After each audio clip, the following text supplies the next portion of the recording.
Sr. Presidente, senhoras e senhores deputados, o CDS vai associar-se a esta resolução do PSD, apesar de considerar que tem algumas insuficiências que podem e devem ser comatadas em sede de comissão especializada. A Madeira está a comemorar os 600 anos da sua história e é comum dizer-se, e é verdade, que a história da Madeira e do arquipélago é marcada por 3 ciclos. O primeiro ciclo do açúcar, o segundo ciclo do vinho e o terceiro o do turismo. Eventualmente, o mais importante de todos,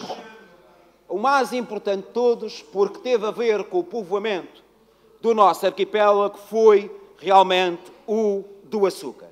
E foi daqui, da ilha da Madeira, que se exportou para o Brasil a indústria da cana sacarina.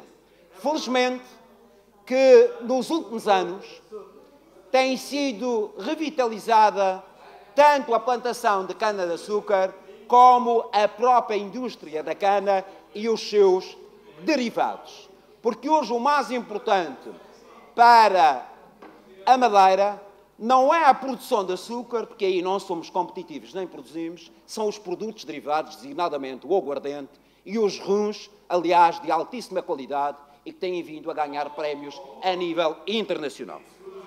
E, portanto, Sr. Presidente e senhores deputados, esta é uma questão que deve merecer, obviamente, o nosso voto favorável, se bem que é bom não só recomendar ao Governo que crie uma rota e um evento anual. Eu aqui discordo do PSD, acho que a rota do açúcar devia ser o chamado evento permanente, isto é, deve existir ao longo de todo o ano e deve ser propiciador de excursões de turistas e também de madeirenses a estes locais e não realizar apenas um evento anual chamado a Rota do Açúcar.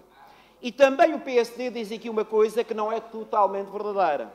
É que diz que temos vários testemunhos daquela que foi a história do açúcar dos séculos XIX, XX e XXI. Não, senhores deputados do PSD. Nós temos testemunhos muito anteriores ao século XIX. O Museu da Arte Sacra é um testemunho inigualável do que foi a produção de cana-de-açúcar e do ouro branco na Madeira do século XVI e XVII.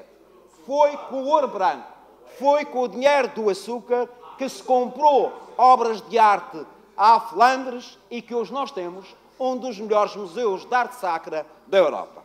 E isto também, o Museu da Arte Sacra, deveria estar incluído na Rota do Açúcar. É exemplo do sugerido há pouco do Museu do Açúcar da cidade do Funchal.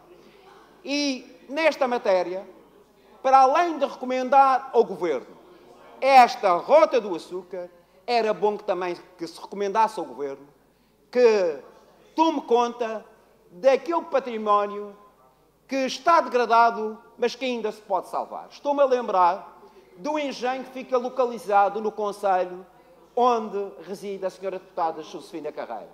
O engenho do Jardim do Mar, que apesar de tudo, ainda lá está e pode e deve ser recuperado, apesar de ser, como se sabe, privado. Apesar de ser privado. Mas é um engenho que poderia também constar desta Rota do Açúcar se o Governo, hoje estamos num tempo de vacas magras, mas já houve muito dinheiro para apostar e não apostamos, se o Governo tivesse apostado mais e mais no setor cultural e no setor do património. Porquê? Porque o património pode ser um ativo económico. O património não são apenas pedras, não são apenas máquinas. O património pode e deve ser vendido e dar mais valias à nossa economia se ele estiver associado designadamente ao turismo.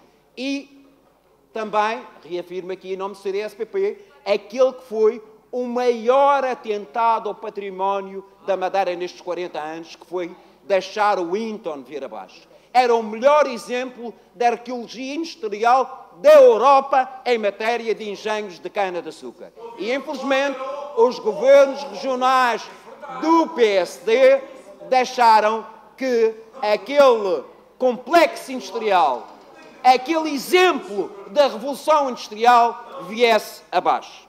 E, para terminar, Sr. Presidente, senhoras e senhores deputados, Só uma palavra final para aqueles que, durante séculos, trabalharam nesta indústria do açúcar, mas particularmente para os agricultores que hoje voltaram a cultivar cana-de-açúcar e que muitas vezes têm dificuldades no escoamento da sua produção, ou são mal pagos, ou são pagos, não são pagos a tempo e horas. É bom também que o Governo Regional, que subsidia os engenhos que ainda existem, que são 4, que o Governo pague a tempo e horas aos engenhos para que os engenhos possam compensar financeiramente aqueles que sustentam a indústria da cana, do açúcar e seus derivados, que são os agricultores.